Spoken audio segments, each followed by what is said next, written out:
وحده لا شريك له. Dan satu catatan, jangan kira kita hanya berani di media seperti ini.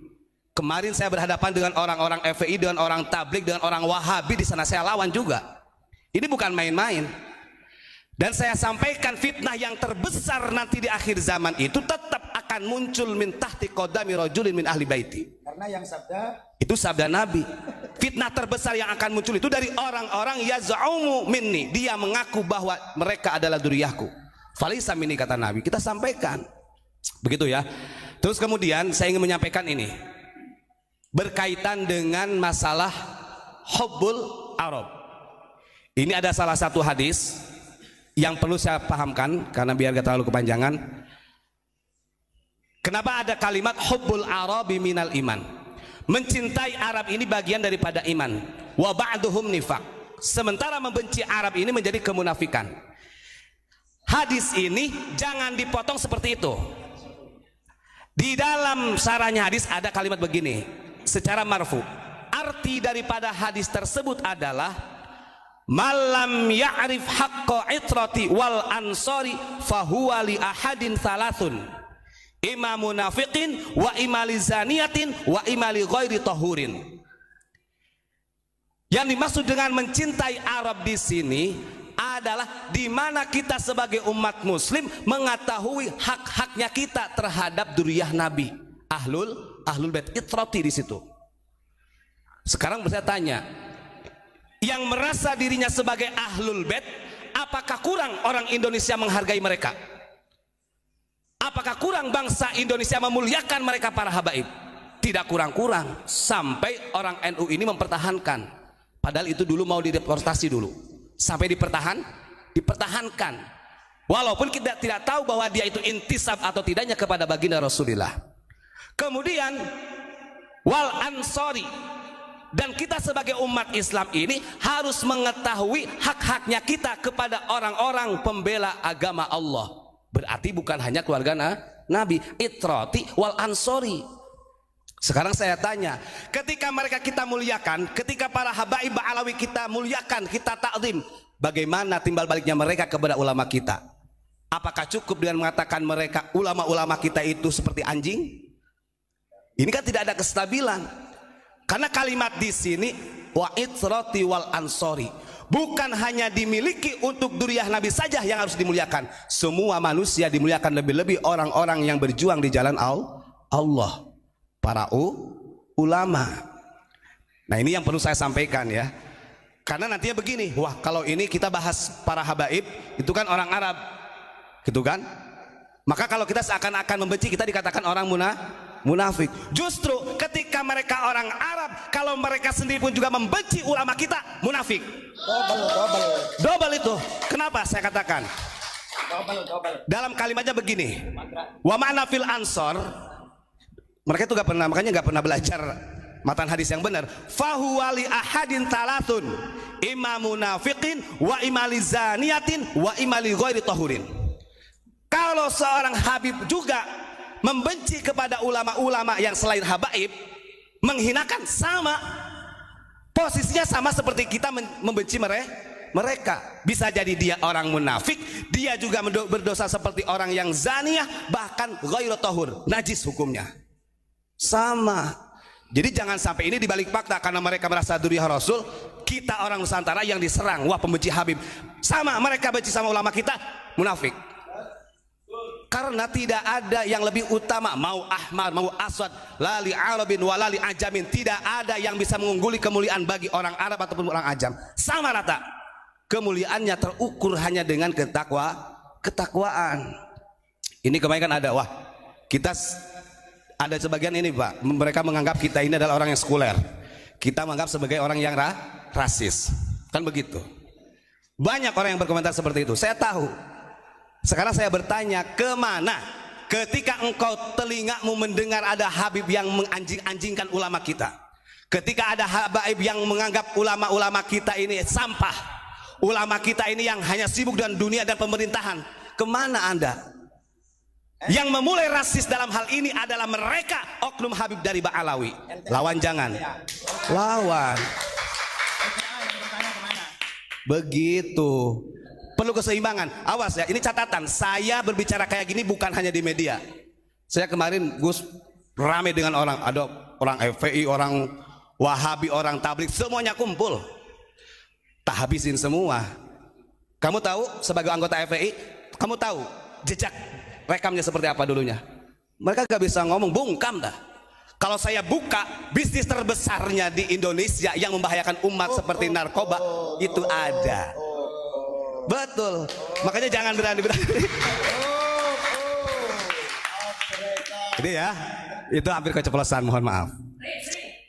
Wow, kita ini loh observasi dengan masyarakat. Betul. Jangan macam-macam, jangan dikira kita ini sebagai orang hanya pembenci mereka. Saya balikin, kalau mereka benci kepada ulama kita, munafik sama. Lebih munafik lagi, double malahan ya. Mereka nggak sadar, mereka sudah jual beli di NU ya. Ya Nahdlatul Ulama anti tijarati. Mereka tuh jual beli di NU. Ya, betul. Suruh pulang ke rumahnya, kan punya rumah sendiri. Kan begitu. Masa main ke rumah orang lah terus tidur di situ, beranak di situ sih. Gitu. Contoh, di Indonesia itu sudah ada, mohon maaf, Muhammadiyah gitu kan. Muhammadiyah. Kalau Muhammadiyah dengan NU oke lah gitu kan. Kenapa kok oke lah gitu kan? Karena di situ ada Kiai Mas Mansur yang dulu ikut berjuang bersama Gus. Boleh nggak tanya?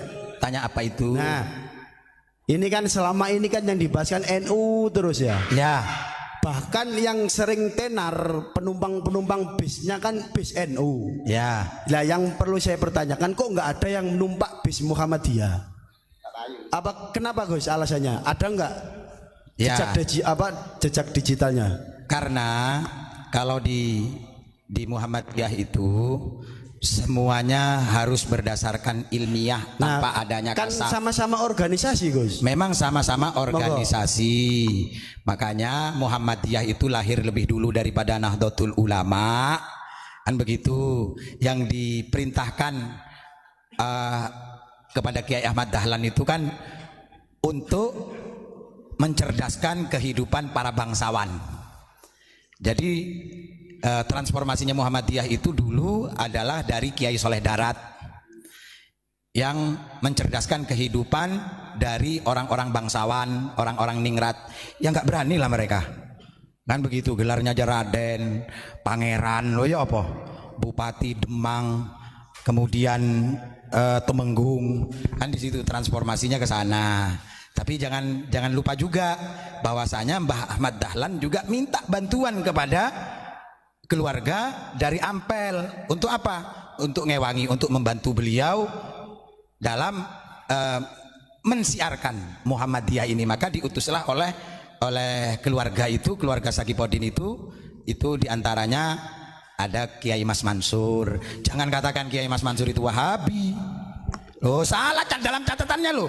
Dibilang itu ada yang menulis bahwasanya Kiai Mas Mansur dikeluarkan dari Nahdlatul Ulama karena terkontaminasi dengan ajarannya Syekh Muhammad Abduh. Salah itu. Itu loh, cucunya masih ada. Sekarang madrasahnya aja masih ada kok. Kiai Mas Mansur itu masih ada. Tanah-tanahnya itu masih ada semuanya.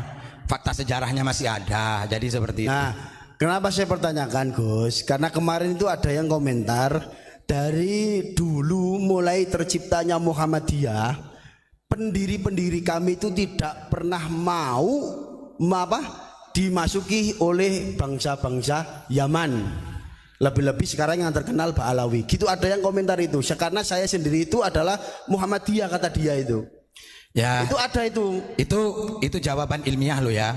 Jawaban ilmiah, tidak mungkin ada asap kalau tidak ada api. Lah ini kan sebetulnya mengkanter juga dengan pernyataan kemarin Kang Mas itu yang menyatakan bahwasanya kiai itu dari dulu baik-baik saja hubungannya dengan para beliau-beliau itu gitu kan. Sejarahnya membuktikan bagaimana SDI didirikan, bertransformasi menjadi SI, kemudian gak nyaman ini Mbah Hasan Gipo mendirikan SDA. Berarti kan ada ketidakcocokan. Ketika ada di SI dan SDI ada ketidakcocokan di situ.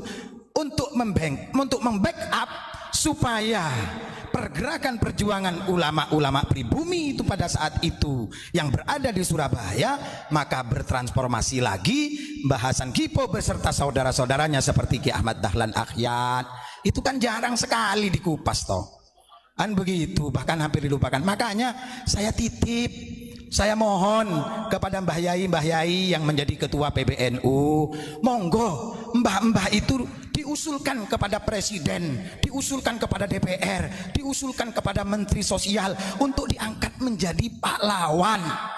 Jangan satu-satu, semuanya. Beliau-beliau itu berjasa. Nah, sekarang kalau di NU kenapa para habaib itu diterima? Orang Nahdlatul Ulama itu, kiai-kiai Nahdlatul Ulama ini, mohon maaf, itu setelah pasca kemerdekaan itu faham dengan isinya Pancasila, Bhinneka Tunggal Ika itu seperti apa. Makanya apa yang disampaikan oleh Ustadz Ubat tadi, loh, kalau kalian mengatakan kami ini kaum munafik gara-gara itu, ya kamu harus koreksi diri dong ketika kamu mau dikoreksi. Kalau kamu tidak mau dikoreksi, berarti kamu menafikan surat wal asri innal insana lafi husrin illalladzina amanu wa amilus solihati wa tawasau bil haq wa tawasau bis sabr.